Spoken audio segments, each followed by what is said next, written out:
तो उसी प्रकार अपने बहन को उपदेश देने लगती है धुंधली कि खा लेंगे तो बहुत पीड़ा होगी, ऐसा होगा वैसा होगा। तो धुंधली की बहन कहती है, बहन मैंने सुना है कि संत बड़े चमत्कारिक होते हैं, उस संत ने ये फल दिया है तो इसका कोई तो महत्व होगा, और संत के प्रसाद का भी परीक्षण करना चाहिए। अगर तुम्हें फल नहीं खाना है तुम एक काम करो, इस फल को अपनी गाय को खिला दो। वो भी तो बंदिया है ना, तुम्हारे आंगन में बंदिया गाय बंधी हुई है, तुम इस फल को गाय को खिला दो। और तुम चिंता मत करो, मैं भी गर्भवती हूँ, समय आने पर जो भी मेरे संतान होगी वो मैं तुम्हें लाकर के दे दूंगी, बदले में तुम मुझे कुछ धन दे देना। उसकी बहन की कई संतानें थी, इसलिए उसने कहा कि मैं अपनी संतान तुझे दे दूंगी और तू बदले में कुछ धन दे देना, जिससे मैं अपने पति का मुख बंद कर दूंगी। मेरे पति कहीं भी कहेंगे नहीं, कहीं भी चर्चा नहीं करेंगे कि मेरी संतान है। तब तक 9 मास तक तुम नाटक कर लेना गर्भवती होने का। और बुद्धि को ऐसी चीजें तो बहुत पसंद है, धुंधली को ये बात पसंद आ जाती है। बोले ठीक है, इससे अच्छा उपाय और क्या हो सकता है। बहन तू ही तो मेरी सगी है, तूने ये उपाय बता दिया और तो किसी ने कुछ बताया ही नहीं है। आज धुंधली 9 मास तक गर्भवती होने का नाटक करने लगती है। समय आने पर धुंधली की बहन के गर्भ से सुंदर बालक का जन्म होता है। आज धुंधली की बहन उस बालक को आत्मदेव जी के घर भिजवा देती है, कुछ दान को लेकर के अपने घर में मंगवा लेती है। और इधर 3 मास के बाद गाय के भी सुंदर पुत्र का जन्म होता है।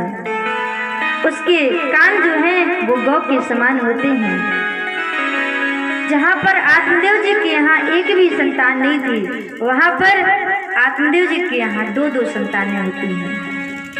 तो आत्मदेव जी बड़ा प्रसन्न होते हैं, उत्सव मनाते हैं, सभी को बुलाते हैं, सभी को दान दक्षिणा देते हैं, नामकरण करवाते हैं। जब नामकरण होता है तो गाय के जो सुंदर बालक है उसका नाम रखा जाता है गोकर्ण जी महाराज, और धुंधली का जो बालक है उसका नामकरण जब आत्मदेव जी करते हैं, वो कहते हैं कि मेरा नाम आत्मदेव जी है तो अपने बालक का नाम रखेंगे परमात्मा देव। तो धुंधली बीच में बोल पड़ती है, कहती है अच्छा तुम अपने हिसाब से नाम रखोगे, 9 मास तक गर्भ में हमने रखा, पीड़ा को हमने सहा, नामकरण तुम करो, ऐसा नहीं हो सकता। मेरा नाम धुंधली है, नामकरण तो मैं ही करूंगी। मेरा नाम धुंधली है तो मेरे पुत्र का नाम धुंधकारी होना चाहिए। बोले जैसी तुम्हारी इच्छा। पति तो वैसे भी भोले भाले होते हैं, चलती तो देवियों की होती है ना। बोले जैसी तुम्हारी इच्छा। आज आत्मदेव जी ने दोनों पुत्रों का सुंदर नामकरण किया। धीरे धीरे दोनों बालक बड़े हुए तो परिणाम क्या हुआ? गोकर्णा पंडितो ज्ञानी धुंधकारी महाखला। गोकर्ण जी महाराज जो संत के प्रसाद का फल था ना, कहते हैं ना आत्मदेव जी यानी हम सभी जब संत का दिया हुआ प्रसाद, अच्छे वचन, अच्छी वाणी को हृदय में धारण करेंगे, अपनी बुद्धि को संत का प्रसाद खिलाएंगे तो धुंधकारी का जन्म नहीं होगा, गोकर्ण जी का जन्म होगा। गोकर्ण जी ज्ञान का स्वरूप है ना, ज्ञान का जन्म होगा। ज्ञान से ही तो विवेक उत्पन्न होता है। ये विवेक रूपी गोकर्ण जी महाराज का जब जन्म हुआ है, गोकर्ण जी महाराज बड़े ज्ञानी हुए और धुंधकारी महाखल हुआ, महापापी हुआ। ये चोरी करता है, डकैती करता है, छोटे छोटे बालकों की मारपीट करता है, सबको पीड़ा पहुंचाता है और साफ साफ लिखा है सब हंसते भोजनम, सबके हाथों से भोजन करता है। कहते हैं ना सबके हाथ कौन है जो कभी परोपकार नहीं करते हैं, वही सबके हाथ होते हैं। ये धुंधकारी बड़ा पाप करता है, बड़ा अत्याचार करता है। इसके पापों को देख कर के आत्मदेव जी बड़े दुखी हो जाते हैं। दुखी तो तब भी थे जब संतान नहीं थी। ध्यान देना, दुखी तब भी थे जब संतान नहीं थी। हम सभी की भी वही बात है। दुखी हम तब भी होते हैं जब संतान नहीं होती है, और संतान हो जाती है तो उसके कर्म अगर अच्छे हो जाएं भगवान की कृपा से तब तो ठीक है। अगर कर्म कहीं ऐसे निकल जाते हैं, कर्म कुकर्म में बदल जाते हैं, तो फिर माता पिता का जीवन तो संकट में ही बीतता है। उनको फिर दुख ही दुख होता है, माता पिता का जीवन दुखमय ही बीतता है। संतान हो तो दुख होता है, संतान ना हो तो दुख होता है। इधर संतान नहीं थी तो आत्मदेव जी संसार रूपी नदी में डूबने के लिए गए थे। और संतान हो गई तो आत्मदेव जी को बड़ी चिंता हुई, बड़े दुखी हुए। पहले ये चिंता थी कि संतान नहीं है, ये दुख था, लेकिन आज दुख क्या है? बोले संतान है तो क्यों है? ऐसी संतान होने से अच्छा था कि मैं निसंतान ही रहता, मेरे कोई संतान ही नहीं होती। बड़े दुखी होते हैं। आज गोकर्ण जी महाराज अपने पिताजी के पास आते हैं, अपने पिता को दुखी देखते हैं, तो आज आत्मदेव जी की आंखों में आंसू आ जाते हैं। आत्मदेव जी के सामने गोकर्ण जी महाराज बैठ जाते हैं और पिताजी को सुंदर उपदेश देते हैं। ऐसा तो होना नहीं चाहिए कि पिता को पुत्र उपदेश दे। पिता तो सुंदर संस्कार बच्चों में भर सकता है, सुंदर संस्कार दे सकता है, शिक्षा दे सकता है, लेकिन ये भी कहा गया कि ज्ञान बल में अगर कोई बड़ा है तो उससे भी ज्ञान ले लेना चाहिए, चाहे वो पुत्र ही क्यों ना हो, चाहे वो छोटा बालक ही क्यों ना हो, ज्ञान जिससे मिले उससे ले लेना चाहिए। आज गोकर्ण जी महाराज कहते हैं, पिताजी इस संसार में कोई किसी का नहीं है, इस संसार में सब स्वार्थ के रिश्ते हैं, यहाँ कोई किसी का नहीं है। वो स्वामी तुलसीदास जी भी कहते हैं, स्वार्थ लागे करे सब प्रीति, स्वार्थ लागे करे सब प्रीति, स्वार्थ लागे करे सब प्रीति,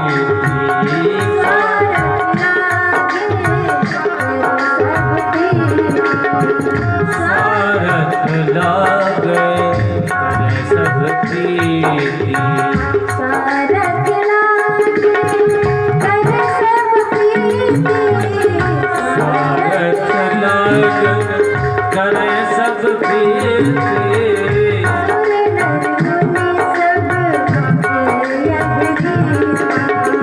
सुर नर मुनि सब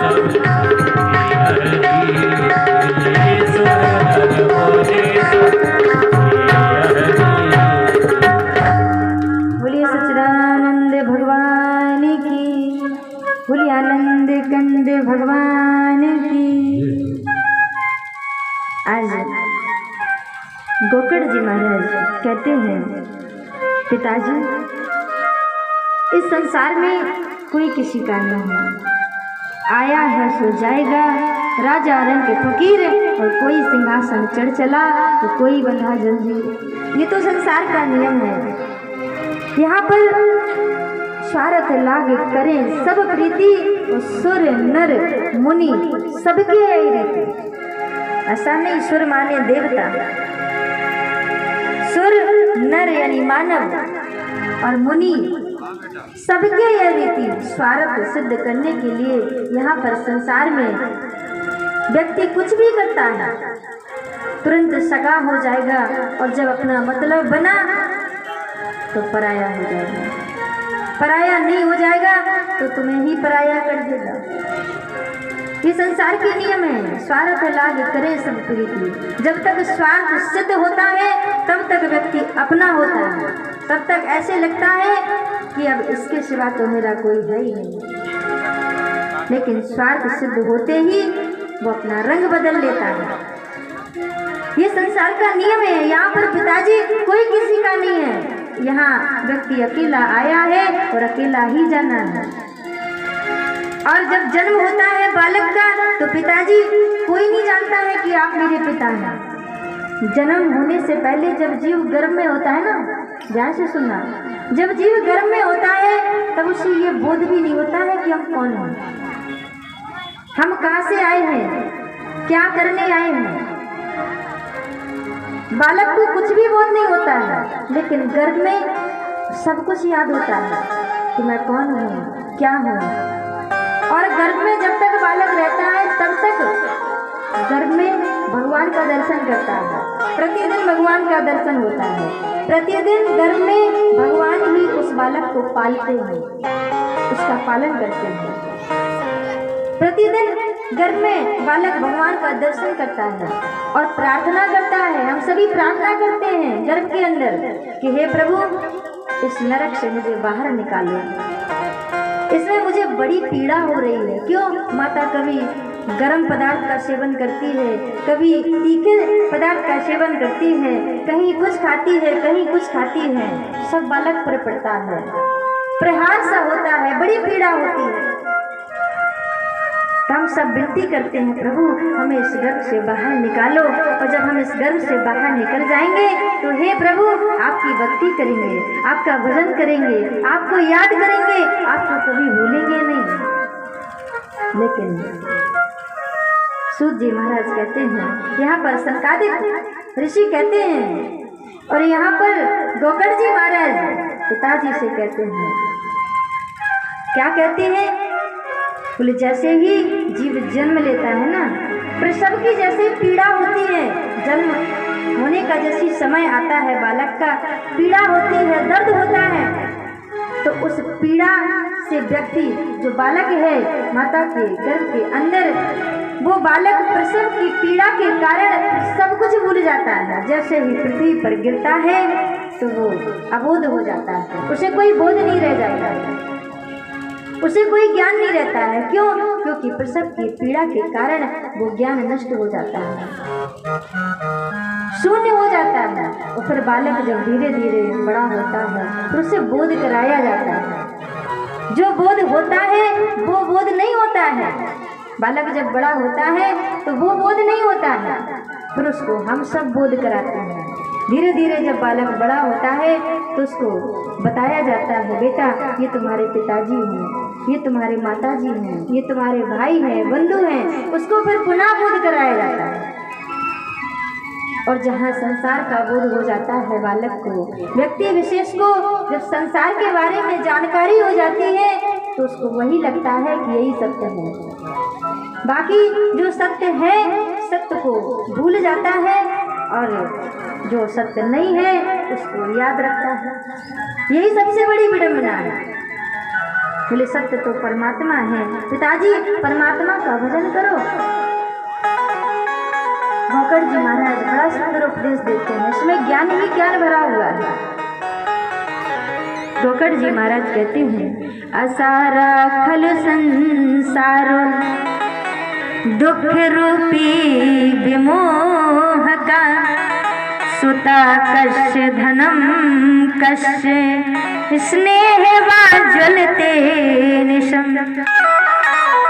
गोकर्ण जी महाराज कहते हैं कि पिताजी संसार में कोई किसी का नहीं है, क्षण भंगुर जीवन है, क्षण भंगुर जीवन की कलिका कल प्रातः को जाने खिली ना खिली, इसका कोई भरोसा नहीं है। इसलिए क्षण भंगुर जीवन है पिताजी, भगवान के चरणों का ध्यान करो, भगवान का भजन करो। आज आत्मदेव जी गोकर्ण जी की बात मान लेते हैं, कहते हैं बेटा तुम सत्य कह रहे हो। आत्मदेव जी सब कुछ छोड़ करके आज वन में चले जाते हैं। पहले भी वन में गए थे, पहले किस लिए गए थे? संसार रूपी नदी में डूबने के लिए। बोले संतान चाहिए, आज संतान को पाने के लिए गए थे, और जब बोध हो गया कि संसार में कोई किसी का नहीं है, तब जा रहे हैं भगवान का भजन करने के लिए। इधर गए थे पुत्र को पाने के लिए, पुत्र का सुख पाने के लिए, और अब जा रहे हैं पुत्र से दुखी होकर के।